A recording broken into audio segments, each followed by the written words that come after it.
আসসালামু আলাইকুম ওয়া রাহমাতুল্লাহি ওয়া বারাকাতুহু। আলহামদুলিল্লাহ, আজকে জিলহজ মাসের 24 তারিখ বৃহস্পতিবার। আজকের এই দিনের আমল সম্পর্কে অবশ্যই আপনাকে এখন আমি বলে দেব। আমরা কোরআনুল কারীম থেকে কোরআনুল কারীমের কিছু অংশ আল্লাহ পাক রব্বুল আলামিন যে 30 পারা কোরআনুল কারীম নাজিল করেছেন, এর থেকে বিশেষ একটা অংশ আজকে আমরা শুনব এবং তার অর্থ সম্পর্কে জানব। রাসূল সাল্লাল্লাহু আলাইহি ওয়াসাল্লামের অসংখ্য অগণিত হাদিস থেকে বিশেষ একটি হাদিস আমরা জানব, যেই হাদিস সম্পর্কে জানলে আমাদের জীবনে অনেক পরিবর্তন চলে আসবে। এবং এমন বিশেষ একটি দোয়া সম্পর্কে আপনাদেরকে বলে দেব, শিখিয়ে দেব, যেই দোয়াটি খুবই সহজ এবং খুবই ফলপ্রসূ। আপনি এই দোয়াটি করলে আল্লাহ রব্বুল আলামিন আপনার জীবনের যৌবনের যত রকমের গুনাহ আছে, চক্ষু দ্বারা যে গুনাহ করেছেন, জবান দ্বারা যে গুনাহ করেছেন, কলব দ্বারা যেই গুনাহ করেছেন, চিন্তা দ্বারা যেই গুনাহ করেছেন, জীবনে যত রকমের গুনাহ আছে, আম্বিয়ায়ে কেরাম আলাইহিমুস সালামগণ যেভাবে দোয়া করতেন, যেই দোয়াটা করতেন, যেই দোয়া করে হযরত আদম এবং হাওয়া আলাইহিস সালাম আল্লাহ পাকের কাছ থেকে মাপ পেয়েছিলেন, সেই দোয়াটি আপনাকে শিখিয়ে দেব, বলে দেব ইনশাআল্লাহ। দোয়াটি আপনাকে স্ক্রিনে লিখে একবারে শিখিয়ে দিব। চলুন আমরা কোরআন থেকে সর্বপ্রথমে জেনে নেই, কোরআনুল কারীমের সর্বপ্রথম নির্দেশ কি ছিল। আল্লাহ রব্বুল আলামিন যে কোরআনুল কারীম নাজিল করলেন, এই কোরআনুল কারীমের মধ্যে সর্বপ্রথম নির্দেশ কি, সর্বপ্রথম আদেশ কি, সেই সম্পর্কে ইনশাআল্লাহ আমরা জানবো।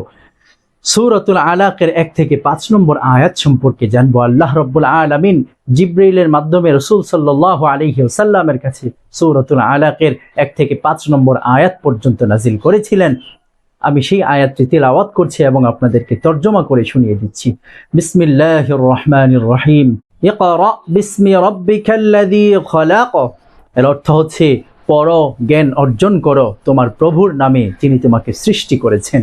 অর্থাৎ কোরআনুল কারীমের সর্বপ্রথম যে আদেশ, সেটা হচ্ছে পড়ো, জ্ঞান অর্জন করো তোমার প্রভুর নামে। খলাকাল ইনসানা মিন আলাক।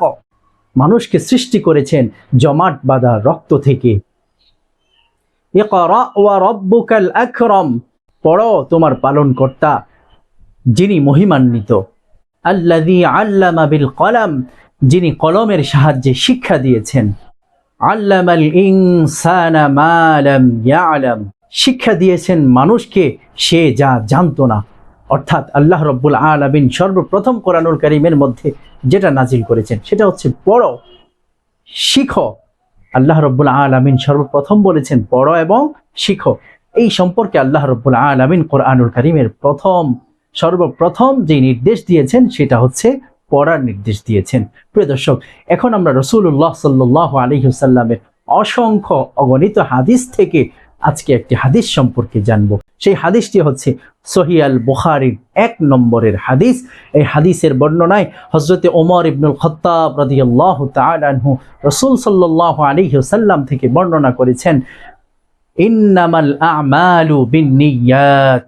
ইন্নামাল আ'মালু বিন্নিয়াত। অর্থাৎ সমস্ত কাজ, সমস্ত আমলের প্রতিদান নির্ভর করে হচ্ছে নিয়তের উপরে। যার নিয়ত যেমন, সেই নিয়ত অনুযায়ী আল্লাহ রব্বুল আলামিন সেই বান্দার আমল নামার মধ্যে সমস্ত কাজকর্মের এবং সমস্ত আমলের প্রতিদান বান্দার আমল নামার মধ্যে দান করে থাকেন। এজন্য আমরা যা কিছুই করি না কেন, যত নেক আমল করি না কেন, একমাত্র আল্লাহ রব্বুল আলামিনকে সন্তুষ্ট করার জন্য করব। আমরা যদি আমাদের বিবি বাচ্চাকে খাওয়াই, লালন পালন করি, এটাও আল্লাহ রব্বুল আলামিনের সন্তুষ্টির জন্য করা চাই। যত রোজগার করি, যাই করি না কেন, হালাল পথে কামাই করা এবং ব্যয় করা, আমার সব কিছু যদি সুন্নত তরিকায় হয় এবং নিয়ত ঠিক থাকে যে একমাত্র আল্লাহকে রাজি খুশি করার জন্য আমি হালাল পথে কামাই করছি, হালাল পথে ব্যয় করছি এবং হালাল পথে আবার উপার্জন করছি, তাহলে আল্লাহ রব্বুল আলামিন আপনার সমস্ত কাজের মধ্যে বরকত দান করবেন এবং সমস্ত কাজগুলোর বদৌলতে আপনাকে নেকি দান করবেন ইনশাআল্লাহ। এই জন্য যে কোনো কিছু করার আগে আপনার নিয়তকে আগে ঠিক করে নেবেন। রাসূল সাল্লাল্লাহু আলাইহি ওয়াসাল্লামের এই হাদিসটি বুখারী শরীফের 1 নম্বর হাদিস হিসেবে ইমাম বুখারী রাহমাতুল্লাহি আলাইহি বর্ণনা করেছেন। প্রিয় দর্শক, এখন এই পর্যায়ে আমরা এমন একটি দোয়া সম্পর্কে জানবো, যেই দোয়াটি হযরত আদম আলাইহিস সালাম এবং মা হাওয়া আলাইহিস সালাম আল্লাহ পাকের কাছে করেছিলেন দুনিয়াতে আসার পর। আপনারা জানেন 350 বছর হযরত আদম আলাইহিস সালাম আল্লাহ পাকের কাছে কান্না করেছিলেন। বেহেশতে যেই ভুল করেছিলেন, নবীদের ভুল তো ভুল হিসেবে ধরা হয় না, আল্লাহ রাব্বুল আলামিন সমস্ত নবীকে নিষ্পাপ বানিয়ে দিয়েছে। এই আল্লাহ পাকের পরীক্ষা থেকে পরিত্রাণের জন্য তিনি যে দোয়া করেছিলেন, সেই দোয়াটি হচ্ছে সূরাতুল আরাফের 23 নম্বরের আয়াত, কোরআনুল কারীমের আয়াত। আমি আপনাকে স্ক্রিনে লিখে একবার আপনাকে শিখিয়ে দিচ্ছি, খুবই মনোযোগ সহকারে দেখুন, এবং বাংলা উচ্চারণ সহ দেওয়া থাকবে, সেই বাংলা উচ্চারণটি সহকারে ইনশাআল্লাহ আপনি দেখবেন।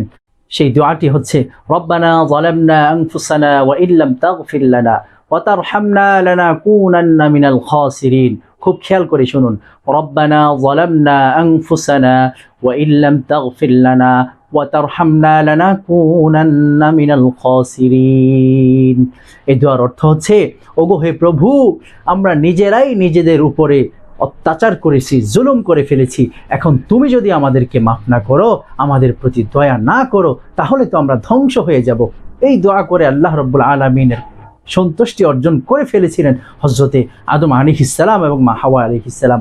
আপনি যদি এই দোয়াটি নিয়মিত করতে পারেন, এই দোয়া দিয়ে আপনি দোয়া শুরু করতে পারেন, তবে আল্লাহ রাব্বুল আলামিন আপনার জীবনের সবগুলা গুনাহকে মাফ করে দেবেন। আপনার জীবনে আর কোনো গুনাহই বাকি থাকবে না ইনশাআল্লাহ। আল্লাহ রাব্বুল আলামিন আমাদেরকে আজকের দিনের এই আমলগুলো খুব যত্ন সহকারে করার তৌফিক দান করেন। শুধু আজকের দিনেই না, এই দোয়াটা আমরা প্রতিনিয়ত পড়ব, শিখব, এবং এই সিরিজটা প্রতিদিন পেতে ইনশাআল্লাহ আমাদেরকে অবশ্যই আপনি উৎসাহ দিবেন, লাইক করবেন, কমেন্ট করবেন, শেয়ার করবেন। আসসালামু আলাইকুম ওয়া রাহমাতুল্লাহি ওয়া বারাকাতুহু।